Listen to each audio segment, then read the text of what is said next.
Ezequiel e a visão do Vale de Ossos Secos. Um mergulho na profecia bíblica. Quem foi Ezequiel? Esse personagem central do Antigo Testamento atuou como profeta hebreu durante um dos períodos mais conturbados da história de Israel, o exílio na Babilônia, entre os anos 586 e 538 a.C. Quase tudo o que sabemos sobre ele vem do livro que leva seu nome, atribuído tradicionalmente à sua autoria. Embora estudiosos modernos sugiram que o texto possa ter sido redigido posteriormente, acredita-se que ele preserva o cerne de suas ideias e experiencias. Uma das passagens mais intrigantes e simbólicas desse livro e a visão do Vale de Ossos Secos, narrada no capítulo 37. Nela, Ezequiel descreve um cenário impressionante, um vale repleto de ossadas humanas ressecadas. Deus o conduz a esse lugar e ordena que profetize sobre aqueles restos mortais. Ao obedecer, o profeta testemunha um milagre. Os ossos começam a se unir, formando esqueletos completos, que em seguida são recobertos por tendões, carne e pele. Por fim, um sopro divino lhes dá vida, transformando-os em um exército numeroso. Mas qual o significado dessa visão? Segundo a interpretação bíblica, os ossos representam o povo de Israel no exílio, desanimado e sem esperança. A ressurreição dos mortos simboliza a restauração da nação, que seria reconduzida à sua terra e revivificada espiritualmente. Essa profecia tornou-se um símbolo poderoso de renovação e fé, inspirando não apenas interpretações religiosas, mas também obras artísticas e literárias ao longo dos séculos. No século XIX, o escritor norte-americano Herman Melville fez uma referência sutil a essa passagem em seu romance Benito Sereno, de 1855. Ao descrever um navio negreiro abandonado, ele compara a aparência decadente da embarcação aos ossos secos do Vale de Ezequiel, sugerindo um paralelo entre a degradação física e a desesperança moral. Já em 1964, o romancista inglês Anthony Powell intitulou o sétimo volume de sua série Uma Dança para a Música do Tempo como O Vale dos Ossos. Na obra, um sacerdote lê a passagem de Ezequiel para um grupo diversificado de militares, mineiros e banqueiros, usando a metáfora da união dos ossos para incentivar a coesão entre eles diante da iminência da Segunda Guerra Mundial. No entanto, ao contrário da profecia bíblica, onde a intervenção divina e clara, Powell retrata um mundo onde os homens, frágeis e imperfeitos, lutam sozinhos contra as adversidades. Além da literatura, a visão de Ezequiel também influenciou a música, o cinema e outras expressões culturais, demonstrando seu alcance universal. Mas quem foi, afinal, esse profeta que deixou um legado tal duradouro? Ezequiel, cujo nome significa Deus fortalece, era filho de Buzi, um sacerdote da linhagem de Zadok. Ele viveu no mesmo período do profeta Jeremias e iniciou sua missão durante o exílio babilônico. Segundo relatos bíblicos, foi deportado para a Babilônia junto com o rei Joaquim de Judá após a primeira invasão de Nabucodonosor em 598 AC. Algumas tradições rabínicas sugerem que Ezequiel era casado com uma mulher chamada Raaba, uma ex-prostituta convertida ao judaísmo e que pertencia à tribo de Josué. Por meio desse casamento, o livro de Ezequiel e o terceiro dos chamados profetas maiores, depois de Isaías e Jeremias, tanto na Bíblia hebraica quanto no Antigo Testamento cristão. Suas mensagens giram em torno da santidade de Deus, da responsabilidade moral individual e da esperança de reconstrução do Templo de Jerusalém. Ele alertou sobre a iminente destruição da cidade, profetizou a restauração de Israel e condenou práticas idolatras entre o povo. Sobre sua vida no exílio, sabe-se que Ezequiel morou às margens do rio Quibar, próximo à cidade de Nippur, na região da Caldeia. A Bíblia não menciona se ele teve filhos. Sua primeira visão profética ocorreu no 5º ano de seu exílio, quando tinha cerca de 30 anos, e sua última profecia registrada data de 571 AC, 16 anos após a destruição de Jerusalém em 587 AC. Com base nesses dados, estima-se que sua atividade profética tenha durado aproximadamente 22 anos, entre 593 e 571 AC. Durante esse período, Ezequiel enfrentou o desafio de manter viva a fé dos exilados, muitos dos quais haviam perdido a esperança após a queda de Jerusalém. Enquanto falsos profetas prometiam um retorno rápido à terra natal, ele insistia na necessidade de arrependimento e renovação espiritual como precondical para a restauração prometida por Deus. Sua mensagem, embora severa, carregava uma promessa de futuro, ilustrada de forma memorável na visão do Vale de Ossos Secos. Os ossos, e vivereis, e sabereis que eu sou o Senhor. Nessa passagem, Ezequiel é instruído a profetizar sobre os ossos secos, um símbolo poderoso da condição espiritual de Israel no exílio. Os ossos espalhados pelo vale representam o povo judeu, disperso e sem esperança, como se estivesse morto. A ordem divina para que o profeta fale aos ossos não é apenas uma metáfora, mas uma demonstração da autoridade da palavra de Deus, capaz de restaurar a vida onde só há deslocal. Quando Ezequiel obedece, ouve-se um ruído. um tremor, e os ossos começam a se unir, os tendões a se formar, a carne a cobri-los e, por fim, o espírito a soprar sobre eles, dando-lhes vida novamente.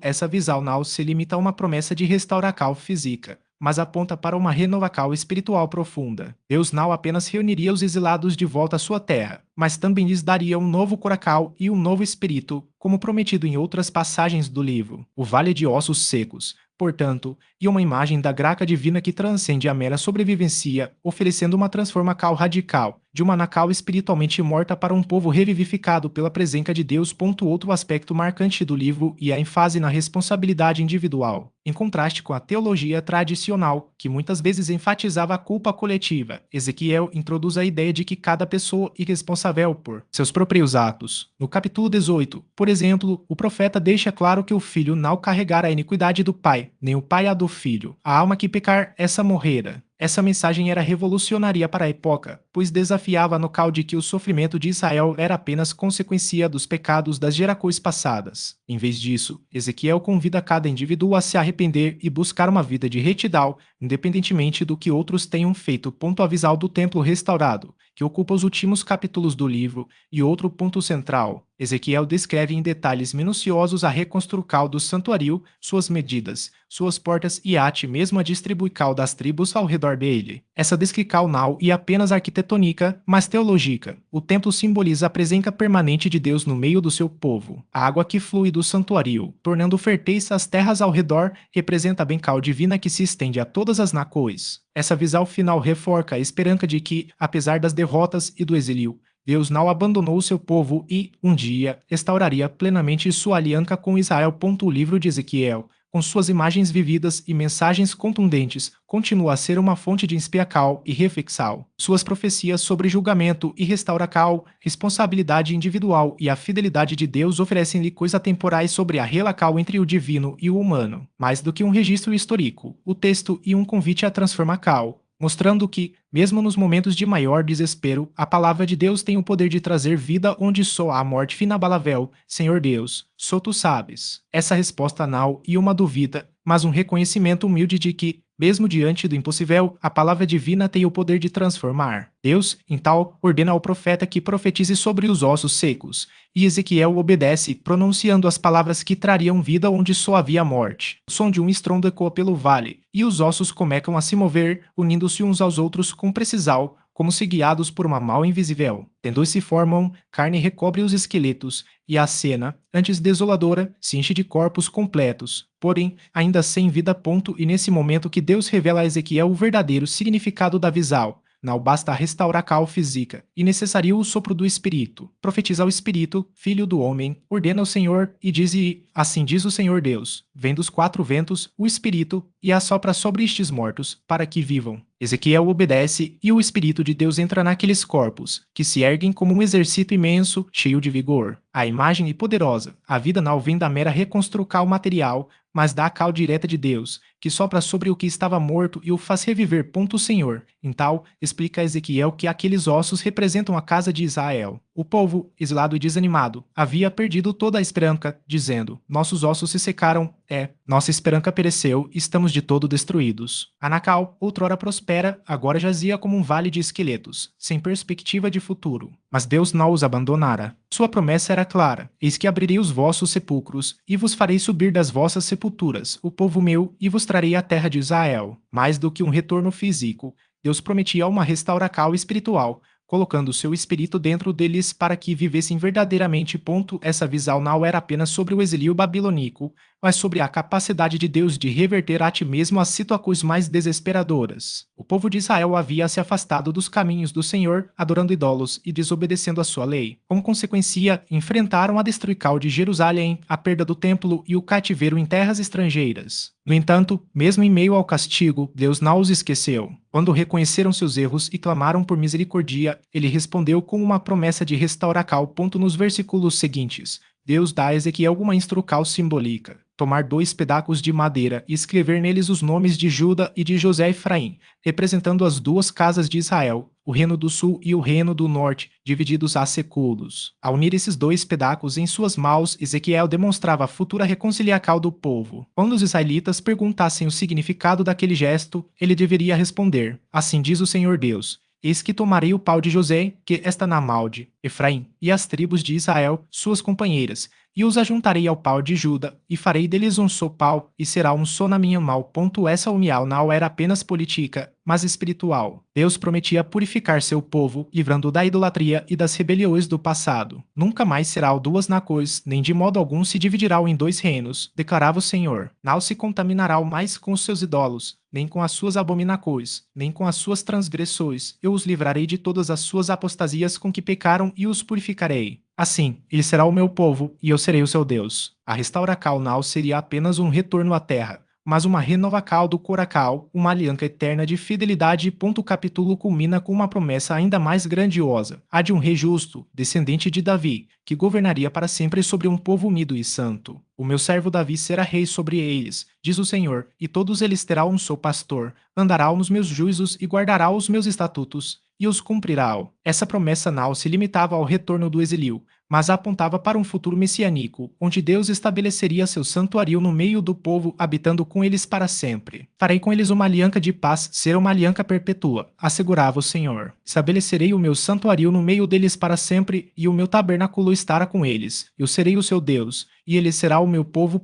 Avisal do vale de ossos secos. Portanto, vai muito além de uma simples profecia histórica. Ela é um símbolo da esperança que Deus oferece mesmo nos momentos mais sombrios, quando tudo parece perdido. Quando a desesperança toma conta e a situação parece irreversível, ele intervém com seu poder criador, soprando vida onde só há morte. Para os israelitas, essa promessa significava o fim do exílio e a restauração da nação. Para nós, hoje, ela é um lembrete de que Deus não desiste de seus filhos, mesmo quando eles se afastam. Sua palavra tem o poder de reavivar o que estava morto, de unir o que estava dividido e de trazer paz onde só havia desolação. A influência dessa passagem transcendeu os séculos, inspirando não apenas a fé, mas também a arte e a cultura. Nos Estados Unidos, por exemplo, o espiritual negro Dan Bones ou Dribones, composto por Jimmy Sheldon Johnson durante o renascimento do Harlem, popularizou a imagem dos ossos se conectando, transformando a profecia de Ezequiel em um hino de resistência e esperança. A letra, cantada por grupos como os Fisk Jubilee Singers, ecoa a mensagem do profeta: o osso do dedo conectado ao osso da mão,